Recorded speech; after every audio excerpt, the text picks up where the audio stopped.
ओम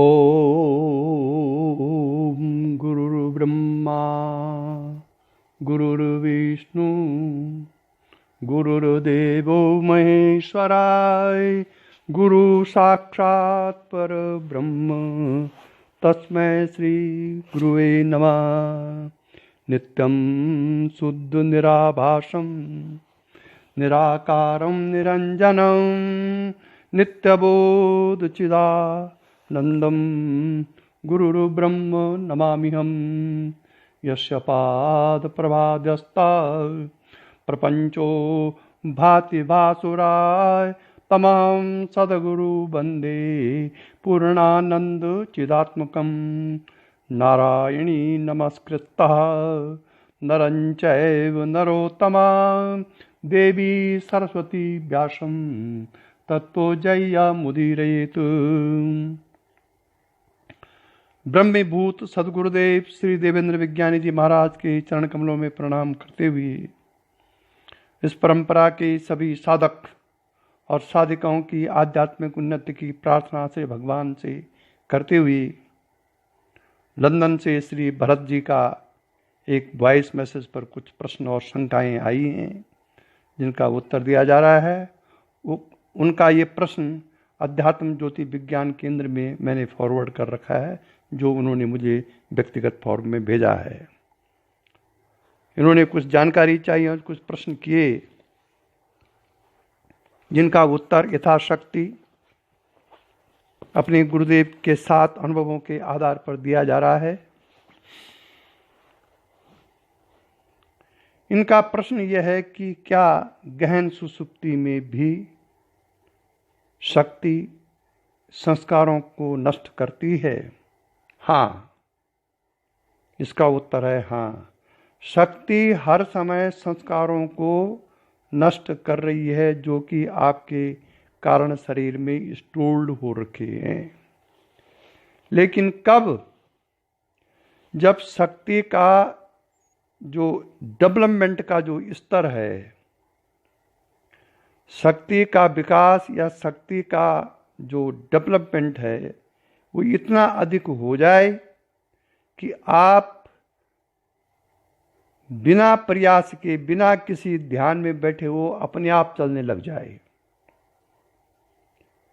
और जब वो अपने आप इतनी ऊंचे स्तर से चलने लगती है तो वो हर क्षण हर घड़ी आपके कारण शरीर को खाली करने की प्रक्रिया उसके पास चलती रहती है। उसका काम ही यही है। This is the main action of the energy of the divine power, कि वो आपके शुभ मतलब अच्छे संस्कारों को और बुरे संस्कारों को कारण शरीर से, मन से समाप्त करती रहती है क्रियाओं के माध्यम से। पर इसमें कंडीशंस ये हैं कि जब शक्ति का विकास उस स्तर का हो चुका हो जिस स्तर से वो कर सकती है। ये कब होगा शक्ति का उस स्तर का विकास? जब आप लगातार ध्यान में बैठेंगे, लगातार साधना में निरत रहेंगे, तो एक समय ऐसा आएगा कि बिना साधन में बैठे हुए भी वो शक्ति काम करती रहेगी। यही कारण है कि मैंने स्वयं यह अनुभव किया कि गहन सुषुप्ति में आपको इतनी तेज से क्रियाएं चलती हैं कि आप स्वयं आश्चर्यचकित रह जाते हैं। ये मेरा अपना अनुभव है। बहुत गहन सुषुप्ति में भी बहुत भयंकर आवेश से क्रियाएं चलती हैं, और ये बात मैंने अपने गुरुदेव में भी देखी। वो सोए रहते थे और सोए में उनको क्रियाएं चलती थी, और ये अनुभव मेरा भी है। और इतनी तेज चलती थी कि पूरा पलंग हिल जाता है। क्यों चलती थी? उस समय हम कोई ध्यान में बैठे हुए हैं, कोई हमने धारणा बना रखी ध्यान करने की? नहीं, क्योंकि वो शक्ति चेतन है, और चेतनता का विस्तार जब इतना अधिक हो जाता है तो वो शक्ति हर समय हर क्षण उस संस्कारों को नष्ट करती रहती है, बशर्ते जब आप क्रियामान कर्म कर रहे हैं, वर्तमान में जो कर्म कर रहे हैं उनका संस्कार आप जमा न कर रहे हों। तब एक तरफ कारण शरीर नष्ट होता रहेगा और दूसरी तरफ आपके संस्कार चित्त में जमा नहीं होंगे। वर्तमान जो प्रेजेंट टाइम में आप एक्शन कर रहे हैं तो आध्यात्मिक प्रोग्रेस बढ़ती रहेगी। अगर शक्ति कारण शरीर को संस्कार नष्ट कर रही है और वर्तमान कर्म के कारण आप संस्कार को चित्त में धारण कर रहे हैं, संस्कार से बढ़ रहा है, तो आपकी प्रोग्रेस रुक जाएगी। इसलिए साधक को जो कुछ कर्म वो करता है उसको कर्ता भाव से रहित करके करना चाहिए कि मैं कर्ता नहीं हूं, बल्कि ये ज्ञानेंद्रियां कर्मेंद्रियां कर्ता हैं। जब वो ऐसा भाव रखेगा, ये हाथ कर्म कर रहे हैं, ये पैर कर्म कर रहे हैं, ये मन कर्म कर रहा है, मैं नहीं कर रहा हूं, ऐसा भाव जब रहेगा, I am not doer but इंद्रियां ज्ञानेंद्रियां कर्मेंद्रियां इज डूअर, अगर वो ऐसा भाव रखता है तब संस्कार संचय नहीं होंगे। कर्ता भाव से रहित, मैं कर्ता नहीं हूं, इसके लिए ये भी कि भगवान की कृपा से ही हो रहा है, ये भी एक रास्ता है, चाहे वो अच्छा हो चाहे बुरा हो। तो ये तो हो गया ये। अब आपने पूछा कि मेरे गुरुदेव ने मुझे कहा कि शिवों तीर्थ महाराज जी से दीक्षा ले लो। हाँ, उन्होंने कहा था जब मैं पहले उनके पास गया। उसका कारण ये था कि उनको अधिकतर ये जो उनका अनुभव था कि वर्तमान में लोग सन्यासी पर ज़्यादा श्रद्धा भाव रखते हैं, चाहे वो अंदर से कैसे ही है। वर्तमान बाहरी परिवेश, दाढ़ी त्रिपुंड गिरवा वस्त्र धारण वालों पर ज़्यादा श्रद्धा रहती है। तो उनको लगा कि भाई एक लोकल आदमी है, मैं भी लोकल हूँ, अगर मुझसे दीक्षा लेंगे तो हो सकता है इनकी श्रद्धा पर कुछ ठेस पहुँचे, तो किसी सन्यासी से दीक्षा लेंगे तो इनके श्रद्धा पर वो ठेस नहीं पहुँचेगी। क्योंकि शिवों तीर्थ महाराज लोकल तो थे नहीं, उस बेबास रहते थे, कभी अमेरिका रहते थे। तो इस भाव से उन्होंने कहा, और अपनी उनकी ऐसी आंतरिक इच्छा नहीं थी कि मैं किसी को दीक्षा दूँ। वो तो लेकिन चूंकि मैं उनके पास बैठने से मुझे अनुभव हो गया, तो मैंने भी जिद पकड़ ली कि दीक्षा लूँगा मैं आपसे, और नहीं लूँगा तो किसी से नहीं। तो ये उनके और उनका उन्होंने मुझे कहा कि मैंने अपने गुरुदेव के सामने ये कहा था कि मैं किसी को दीक्षा नहीं दूंगा, लेकिन आप मुझसे ले गए तो अब दीक्षा देना, फिर अगर आप किसी से और नहीं लेते हैं तो मुझे देनी ही चाहिए, क्योंकि आप मुझसे ले गए हैं, मैंने दी नहीं है, आप ले गए हैं। तो इसलिए उन्होंने 4 महीने 3.5 महीने मेरी परीक्षा करके मुझको सब प्रकार से भला बुरा समझा करके, लोकल आप भी हैं मैं भी हूँ, कल के दिन लोकल में मेरे लिए कोई बात उठेगी, कोई व्यवहार में कोई ऐसी बात होगी, तो आपकी श्रद्धा अगर टूटेगी तो मेरा कुछ नहीं बिगड़ेगा, आप संपूर्ण डूब जाएंगे। इसलिए कह रहा हूँ कि आप शिवों तीर्थ महाराज जी से दीक्षा ले लीजिए। उस समय वो योग श्री पीठ आश्रम में के अध्यक्ष थे और गुरु कार्य वही करते थे, इसलिए उन्होंने कहा। मैं विष्णु तीर्थ महाराज जी से पर्सनली नहीं मिला, क्योंकि उनका शरीर शांत 10 अक्टूबर 1969 को हुआ था, और मैं इस परंपरा में 7 फरवरी सन 1982 को आया। विष्णु तीर्थ महाराज जी के बारे में जो कुछ मैंने सुना, अनुभव किया, पढ़ा, लिखा और अपने गुरुदेव की वाणी से सुना कि वह एक सिद्ध महात्मा थे शक्तिपात में। वह योगेंद्र विज्ञानी जी के शिष्य थे। उस समय उनका नाम मुन्नीलाल स्वामी था, और उसके बाद उन्होंने शंकर पुरुषोत्तम तीर्थ जी से संन्यास लिया। लेकिन मैं उनसे पर्सनली नहीं मिला, लेकिन अपने गुरुदेव के मुँह से मैंने उनकी बहुत प्रशंसा सुनी। वो कहते थे वो बहुत सरल चित्त के संत थे, उनको मैंने कभी क्रोध करते हुए नहीं देखा। एक दिन से त्रिवेणी घाट में वो किसी पर बिफर गए थे, वो पहला दिन था जब मैंने उनको क्रोध होते हुए देखा। और गुरुदेव करीबन 1 महीने तक उनके साथ भ्रमण किया, और भ्रमण करते करते वो पशुपतिनाथ, मेरे गुरुदेव और स्वामी विष्णु तीर्थ महाराज पशुपतिनाथ पहुँचे। पशुपतिनाथ के बागमती नदी के किनारे पर गुरुदेव उस समय अपने गुरु के देहांत के लिए बहुत दुखी थे। तो विष्णु तीर्थ महाराज जी ने कहा था कि देवेंद्र, मैं भी तुम्हारे गुरु समान हूँ, गुरु जी चले गए तो कोई बात नहीं है, तुम दुखी मत हो, मैं भी तुम्हारा गुरु के समान हूँ। क्योंकि गुरु जी तो लड़के थे, विष्णु तीर्थ महाराज वृद्ध थे, इसलिए तुम शक्तिपात दीक्षा देना शुरू कर दो। ये विष्णु तीर्थ महाराज जी ने बागमती नदी के किनारे पर श्री गुरुदेव जी को कहा था। शायद ये बात सन 1960 या 61 की है, क्योंकि 59 में तो योगेंद्र विज्ञानी जी ब्रह्मलीन हो गए थे। उसके बाद वो पशुपतिनाथ गए थे दोनों। ये गुरुजी ने अपने मुंह से मुझे सुनाया। शिवोम तीर्थ महाराज जी को मेरा उनसे टच था, वो मुझे बहुत अच्छा मानते थे। उन्होंने मुझे 92 में योग श्री पीठ आश्रम का ट्रस्टी भी बनाया था। मेरे भारी मना करने पर भी मैंने उनसे कहा था, महाराज मैं तो नौकरी पे रहता हूँ, मैं कैसे आश्रम का संचालन ट्रस्टी का कार्य कर सकता हूँ। उसने कहा कुछ नहीं, आप रहेंगे, यदा कदा जब भी आपको टाइम लगेगा तब आप आश्रम की सेवा करें। उन्होंने 92 में मुझे ट्रस्टी नियुक्त किया था, गुरुजी से सलाह मशवरा करके।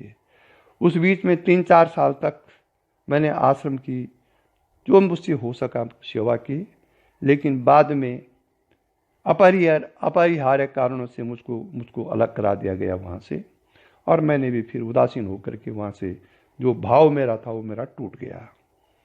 ये सन 2004 तक चला। 2004 को मेरे गुरुदेव भी स्वयं आश्रम के उससे अलग हो गए थे, वो वहाँ जाते नहीं थे ट्रस्ट की मीटिंग में। उनके कुछ आश्रम ट्रस्ट के झगड़े थे जो कि गुरुजी का कहना वो लोगों ने माना नहीं, और अंत में गुरुजी वहाँ जाना छोड़ दिया। और शिवोम तीर्थ महाराज जी को कई बार मैं मिला पर्सनली, उनसे वार्ता हुई, और 2007 के अंतिम संस्कार में भी मैं और श्री गुरुदेव उनके अंतिम संस्कार में शामिल हुए शिवानंद घाट पर। ये तो शिवोम तीर्थ जी से मेरा परिचय था।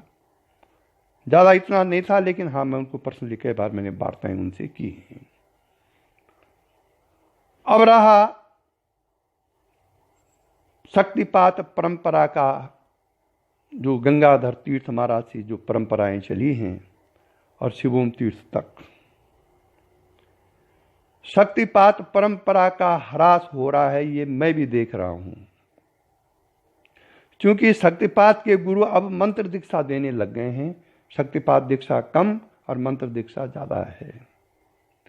और इसमें सबसे अधिक जो शक्तिपात का ह्रास हुआ वो शिवोम तीर्थ महाराज जी के जमाने से हुआ, जैसा कि गुरुदेव ने कई पत्रों में लिखा हुआ है, अपने पुस्तक में लिखा हुआ है।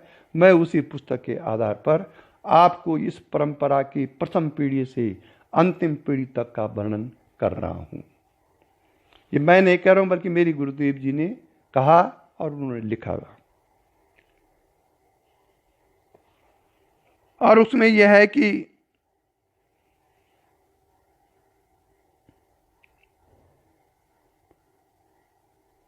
भुक्ति मुक्ति उभय प्रदायनी शक्तिपात दीक्षा के शास्त्र कथित प्रभाव तिरोहित होते जा रहे हैं। ये श्री गुरुदेव जी ने लिखा हुआ है।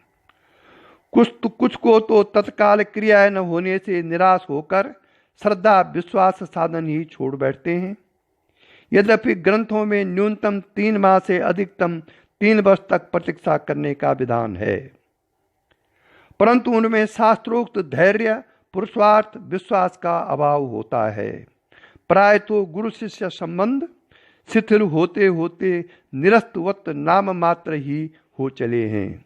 योग के अन्य विघ्नों के साथ अलब्ध भूमिकत्व तो साधन से ही विरत कर देता है। अलब्ध भूमिकत्व मतलब जब प्रोग्रेस रुक जाती है तो साधक के अंदर निराशा भाव आ जाता है और वो साधन छोड़ बैठता है।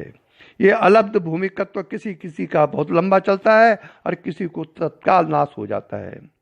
प्रत्यक्ष या अप्रत्यक्ष रूप से गुरुओं के गुरुत्व पर प्रश्न चिन्ह बढ़ रहे हैं। प्रत्यक्ष या अप्रत्यक्ष रूप से गुरुओं के गुरुत्व पर प्रश्न चिन्ह बढ़ रहे हैं। यह बात बहुकथित है कि परम गुरु श्री नारायण देव तीर्थ जी महाराज ने भविष्यवाणी की थी कि तीसरी, कोई 5वीं कोई 7वीं पीढ़ी भी बताते हैं, तीसरी पीढ़ी में यह शक्तिपात विद्या निर्वीर्य अर्थात लुप्तवत निष्प्रभावी हो जाएगी। ये नारायण देव जी महाराज जी ने कहा था। कोई उसको तीसरी पीढ़ी में बताते हैं, कोई 5वीं पीढ़ी में और कोई 7वीं पीढ़ी में। पीढ़ियां इस प्रकार मानी जा सकती हैं। अब परंपरा के जो पीढ़ियां हैं, मेरे गुरुदेव जी ने जो लिखा है उसके आधार पर मैं आपको बता रहा हूं। और ये मेरे गुरुदेव विष्णु तीर्थ महाराज जी के गुरु भाई थे। योगेंद्र विज्ञानी जी के शिष्य थे विष्णु तीर्थ महाराज, और योगेंद्र विज्ञानी जी के शिष्य थे देवेंद्र विज्ञानी जी महाराज। ठीक है जी। तो उनका ये लिखा हुआ ऐसा तो हो नहीं सकता, क्योंकि वो बहुत दूसरी पीढ़ी के गुरु थे। इसलिए गुरु जी ने लिखा है कि पीढ़ियां इस प्रकार मानी जा सकती हैं। गुरु, परम गुरु मतलब नारायण तीर्थ के बाद पहली पीढ़ी कौन सी है? स्वामी पुरुषोत्तम तीर्थ पहली पीढ़ी में आते हैं।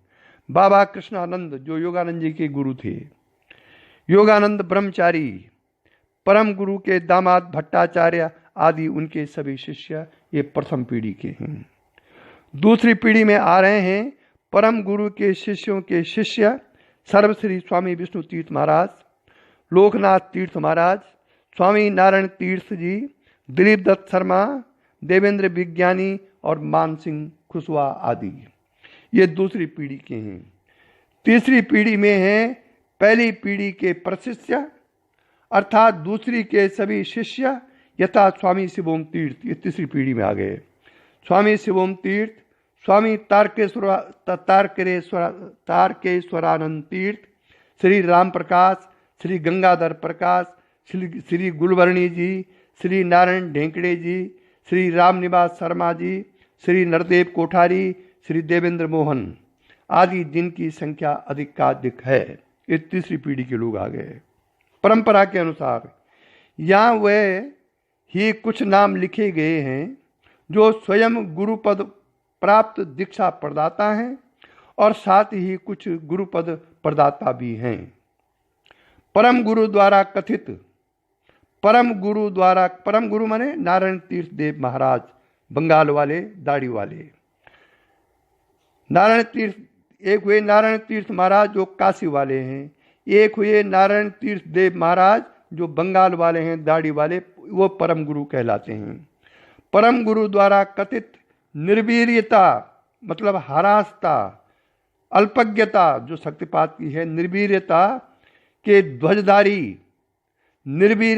ध्वजधारी स्वामी शिवोम तीर्थ जी ने तो कितने ही आश्रम स्थापित करके लगभग 17 से भी अधिक लोगों को गुरुपद देकर परम गुरु की भविष्यवाणी को सत्य सिद्ध करने में सर्वाधिक योगदान कर प्रथम स्थान प्राप्त किया। हर धन्ना जुलाई को आश्रम चलाने के लिए गुरुपद तथा संन्यास दे डाला। मेरे विचार से मेरे देखते ही देखते शक्तिपात दीक्षा परंपरा में गिरावट पहली पीढ़ी से ही आरंभ हो चुकी थी। परस्पर के सम्मान के स्थान पर गुरु भाइयों में राग द्वेष, असम्मान और अस्वस्थ स्पर्धा आदि का प्रवेश हो गया था। शास्त्रीय नियमों की उपेक्षा भी होने लगी थी। समर्थ गुरु जैसा भी चाहे शिवरूप होने से वैसा ही कर सकता है, इस कथन का दुरुपयोग होने लगा था। जब तक नाम मात्र भी शरीरात्म भाव रहता है तब तक शिवत्व अच्युत नहीं हो सकता। परंतु गुरुजन इस तथ्य से आंखें फेरे जीव भावापन चेष्टाओं में भी गुरुत्व और शिवत्व की मिथ्या अहम से ग्रस्त परस्पर की अस्वस्थ स्पर्धता, राग द्वेष, अलगाव, कृतज्ञता, भौतिक विकारों से आक्रांत होने रहने लगे। यह सब दूसरी पीढ़ी में और बढ़ा। स्वयं से वयोवृद्ध, ज्ञान वृद्धों या संबंध वृद्धों की उपेक्षा और असम्मान और इसके साथ ही कृतज्ञता भी बढ़ती गई। सभी गुरुपदासीनों की अलग अलग रियासतें या टापू जैसे बन गए।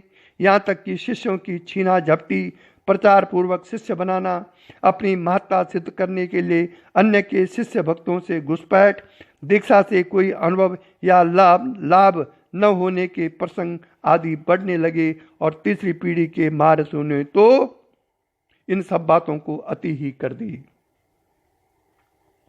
आश्रमों के ट्रस्टी विश्वस्त, भौतिक दृष्टि प्रधान धनवान बने तो यह सब और अधिक बढ़ा। मेरे परिचित जनों में तो पहले ओम प्रकाश से शिवोम प्रकाश और फिर शिवोम तीर्थ बने। इस गिरावट के ध्वजधारी अतिथि बने जो पहले सेवक, फिर अधीनस्थ, फिर संरक्षित भक्त, मित्र बनते बनते अंत में कृतघ्नि शिरोमणि बन गए और अपनी चतुराई, उठा पटक राजनीति से बहुत नाम कमाया, प्रसिद्धि पाई, गुरु तो गुड़ ही रह गए, चेले शक्कर बन बैठे।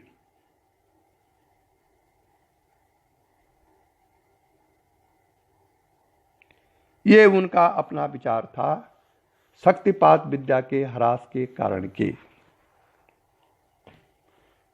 आपने चूंकि पूछा, वैसे तो ये चीजें प्रकाशित करनी ज्यादा ठीक नहीं है, लेकिन सत्य को तो कभी छुपाया नहीं जा सकता, छुपाया जाना नहीं चाहिए। इसलिए आप, इसके अनुभव आपको भी हैं। भाई आपको कितने साल दीक्षा लिए हो गए, क्या अनुभव हुआ? कहां कमी है? शक्तिपात में मंत्र का क्या मतलब? मंत्र दीक्षा तो आणविक दीक्षा के अंतर्गत आता है। शक्तिपात दीक्षा शक्ति के संचार करने के बाद जो भी क्रियाएं होती हैं, शुभ हो अशुभ हो, अच्छी हो बुरी हो, लेकिन शक्तिपात दीक्षा में मंत्र का कोई अर्थ नहीं है। लेकिन ये गलतियां प्रथम पीढ़ी से होती चली आई हैं। भाई 3 प्रकार की दीक्षाएं में शास्त्रों में वर्णन है। आणविक दीक्षा, आणविक दीक्षा के मंत्र दीक्षा, पूजन, बाह्य पूजन वगैरह, ये आणविक दीक्षा के अंतर्गत है। कान में मंत्र बोलना, गंगा जी का पूजन करना, अनुष्ठान करना, अनुष्ठान से अपने मन को उठाना, ये आणविक दीक्षा के अंतर्गत है। शक्तिपात दीक्षा अपनी संकल्प शक्ति से उस चिन्मय शक्ति को, उस देवात्म शक्ति को, उस डिवाइन पावर को शिष्य के अंदर प्रविष्ट करके उसकी सोई हुई शक्ति को जगा देना शक्तिपात दीक्षा है। हाँ, यह संभव है कि कोई शिष्य शक्तिपात दीक्षा का पात्र नहीं है, उसको गुरु पहले मंत्र दीक्षा दे जिससे उसका मन शक्तिपात के लिए तैयार हो। तो संभव है, ऐसा किया जा सकता है, जैसे कि पहले गुरु करते थे। लेकिन शक्तिपात दीक्षा के नाम पर मंत्र दीक्षा देना यह शास्त्र सम्मत नहीं है। वो तो खिचड़ी हो जाएगी। मंत्र दीक्षा और शक्तिपात दीक्षा दोनों, चावल और आटा आप एक साथ बनाएंगे तो क्या बनेगा? इसलिए शक्तिपात दीक्षा अलग है, मंत्र दीक्षा अलग है। 3 प्रकार की दीक्षाएं शास्त्रों में कही गई हैं। पहली दीक्षा है आणविक दीक्षा, जिसमें मंत्र दीक्षा आती है। दूसरी है शक्ति दीक्षा, शक्तिपात दीक्षा, जो कि गुरु अपनी शक्ति को शिष्य में पतित करता है, पात करता है, और वहाँ कुछ क्रियाएं उत्पन्न होती हैं, जो कि एक, जिसको कहते हैं सेल्फ प्रोविन सिस्टम, अपना आप होती हैं, वो आपको करना नहीं पड़ेगा। और उस शक्ति का गुण है कि वो आपके संस्कारों को यथा समय क्रम वाइज नष्ट करती रहेगी और बाहर के संस्कारों को रोकती रहेगी। तीसरी है सांभवी दीक्षा। सांभवी दीक्षा में गुरु की दृष्टि मात्र से आप सांभव भाव, शिव भाव में चले जाएंगे कुछ काल के लिए, जो कि आजकल लुप्त हो गई है। इसलिए ये शक्तिपात दीक्षा अब क्वचित ही प्रभावशाली है। जब गुरु स्वयं ही साधन से विरत हो गए हैं, गुरु स्वयं ही साधन नहीं कर रहे हैं, केवल लोकेशना बस शिष्यों के में जन धन को बटोर रहे हैं, तो शक्ति फिर कहाँ रहेगी? इस शक्ति का नियम तो यह है कि आप केवल शिष्य की आत्म कल्याण की भावना से ही शक्तिपात करें। अगर आपके मन में उस समय आ रहा है कि धनाढ़ शिष्य है, ये गरीब शिष्य है, ये मोटा आसामी है, इसको दीक्षा देनी चाहिए, इसको नहीं देनी चाहिए, तो फिर शक्तिपात तो पहले ही स्तंभ में खत्म हो गया। सुपात्र है तो अरबपति को भी दीक्षा दी जा सकती है। कुपात्र है तो इसका आधार भौतिक नहीं होना चाहिए। भौतिक आधार ही गुरु की शक्ति को निष्फल कर देता है। अगर गुरु भौतिक आधारों पर, भौतिक आधार को मान करके दीक्षा दे रहा है तो वो दीक्षा सफल नहीं हो सकती। हाँ, इतना मैं मानता हूं, इतना तो है कि आपने 100 आदमी को दीक्षा दी, 10 आदमी या 20 आदमी के प्रति आपसे भूल हो सकती है पात्रता के चयन में, क्योंकि आखिर में गुरु भी तो आदमी है। 10% 20% को अनुभव न हो करके, तुरंत अनुभव न हो करके कालांतर में अनुभव होंगे, ये तो हो सकता है। लेकिन 100 में से 90 को अनुभव नहीं हो रहा और 10 लोगों को अनुभव हो रहा, ये तो अब फिर ठीक नहीं है। दूसरा, ये ऑनलाइन दीक्षा कौन से शास्त्र में है? ऑनलाइन दीक्षा चल रही है, क्या जल्दी पड़ी हुई है आपको ऑनलाइन दीक्षा देने की?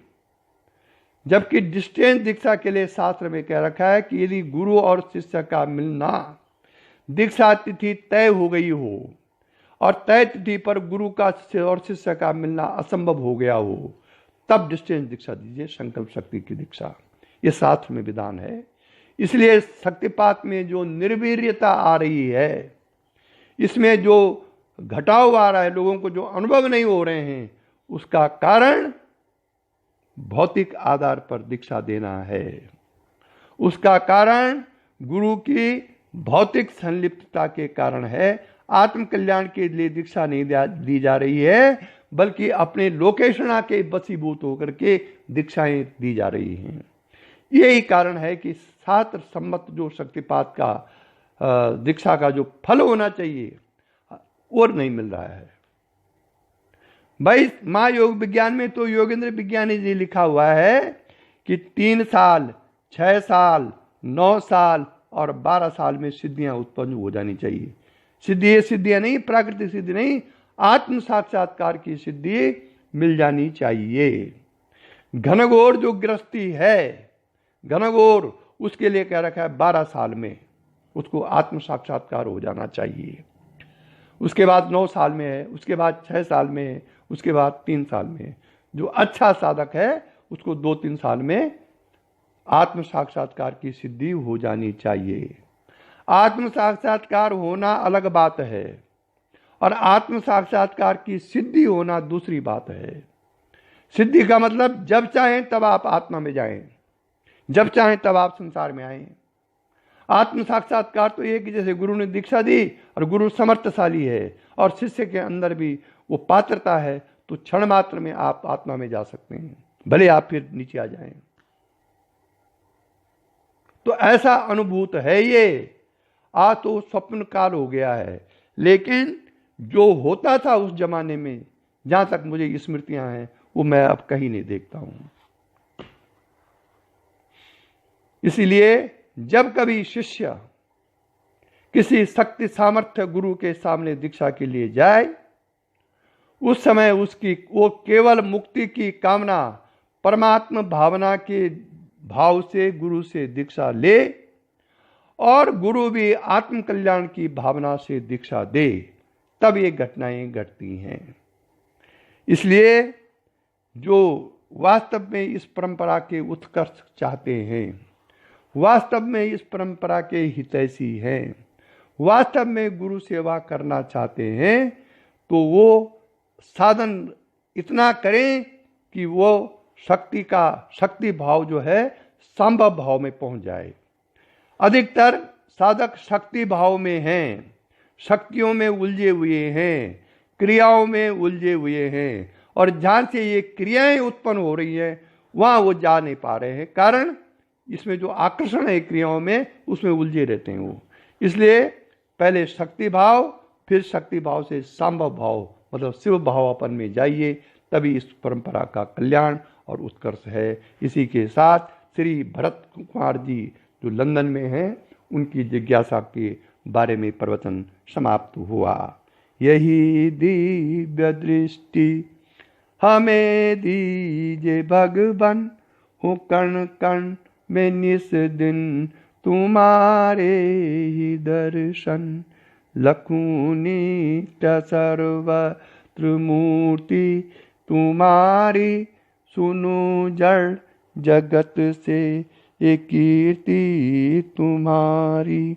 यही दिव्य दृष्टि हमें दीजिए भगवान, हो कण कण में निस दिन तुम्हारे ही दर्शन। ओ हाँ, एक प्रसंग याद आ रहा है कि जिस वस्तु का दृढ़ निश्चय पूर्वक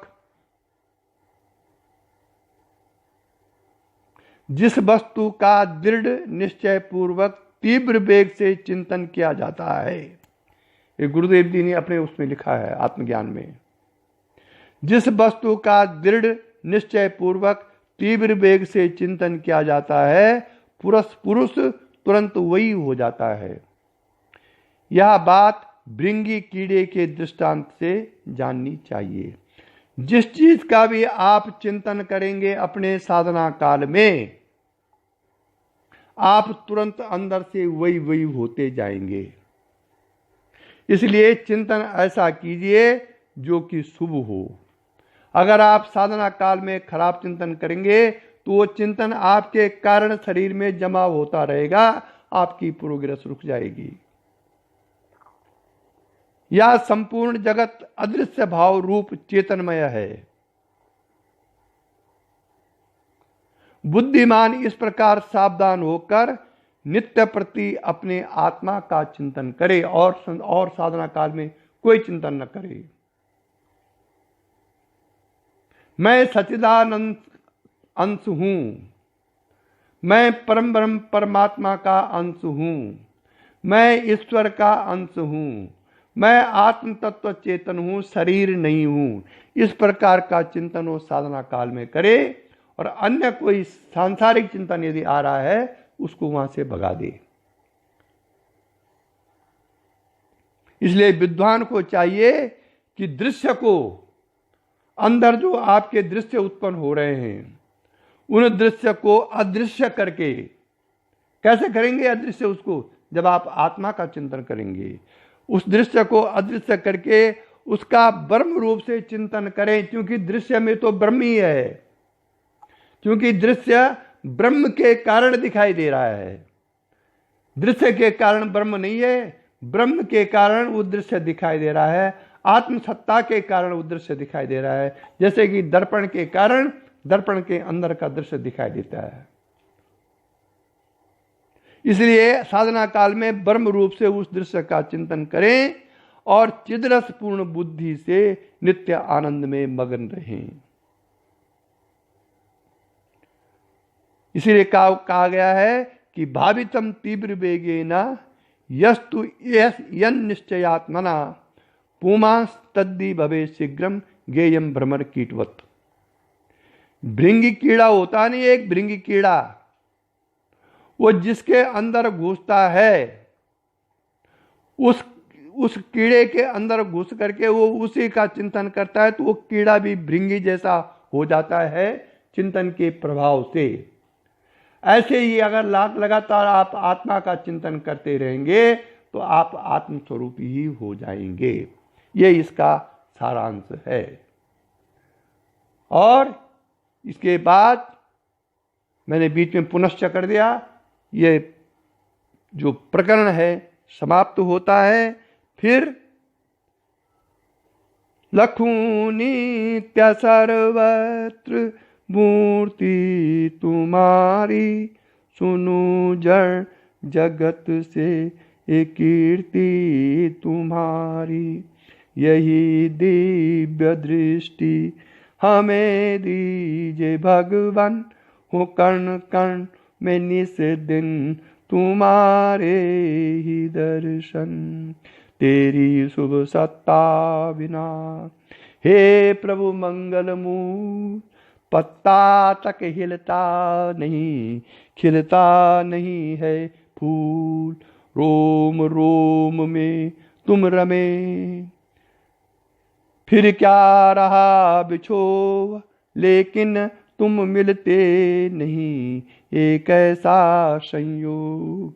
ओम असतो मा सद्गमया, तमसो मा ज्योतिर्गमया, मृत्योर्मा अमृतम गमया। ओम शांति शांति शांति। और लगातार आप आत्मा का, परमात्मा का चिंतन करते रहेंगे तो आपके तीनों कर्म, संचित कर्म, प्रारब्ध कर्म और क्रियमाण कर्म जो हमारे हैं, अगर हम लगातार आत्मा का चिंतन कर रहे हैं तो ये तीनों कर्म हमारे नष्ट हो जाएंगे, इनका कोई प्रभाव हमारे अंदर नहीं रहेगा। इसके लिए गीता कहती है कि ज्ञानाग्नि सर्वकर्माणि, ज्ञानाग्नि सर्वकर्माणि भस्मसात कुरुते तथा नहीं ज्ञानी नहीं यथे धांसी समित अग्निर भस्मसात कुरुते अर्जुना ज्ञानाग्नि सर्वकर्माणि भस्मसात कुरुते तथा। जैसे अग्नि में यथे धांसी समित अग्निर, जैसे अग्नि में कूड़ा करकट डालने पर भी वो अग्नि के रूप के समान हो जाता है, वो कूड़ा करकट अग्नि हो जाता है। ठीक इसी प्रकार से ज्ञान की अग्नि में ज्ञान अग्नि जब प्रज्वलित होती है तो सर्वकर्माणि, सभी कर्म, संचित कर्म, क्रियामाण कर्म और प्रारब्ध कर्मों का जो फल है भस्मसात कुरुते तथा, उस ज्ञानाग्नि में उनके फल, वो कर्म उस प्रकार से भस्म हो जाते हैं। ये गीता कह रही है। इसलिए आजकल जो लोग मन को रोकने की बात बोलते हैं ना कि मन को रोको, उल्टा है ये। मन कैसे रुकेगा? वो तो प्रकृति का बना हुआ है।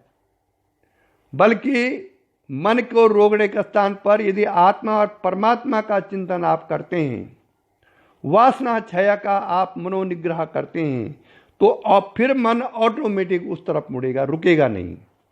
ऑटोमेटिक मन की जो धारा है वो उस तरफ बहेगी। जैसे किसी नहर में पानी जा रहा है, अगर उस पानी को आप रोकना चाहेंगे तो पानी गिरने लगेगा, ऊपर जाने लगेगा। लेकिन उस नहर से तोड़ करके आप अन्य नहर में उसको पानी चलाएंगे तो नहर का पानी फिर धारा प्रवाह बहता रहेगा दूसरी नहर में। इसी प्रकार से मन को यदि हम परमात्म चिंतन, आत्मचिंतन, भक्ति भाव के द्वारा उसको रोके नहीं बल्कि मोड़ें उस तरफ, तो मन सहज में बस हो जाएगा। इसलिए वासना क्षय, मनोनिग्रह और परमात्म चिंतन, तीनों साधनाएं एक साथ होगी, तब आप अपने उद्देश्य में पहुंचेंगे। इन्हीं के साथ आज का प्रवचन समाप्त हुआ। ओम शांति। ओम श्री गुरुचरण कमलभ्यो नमः।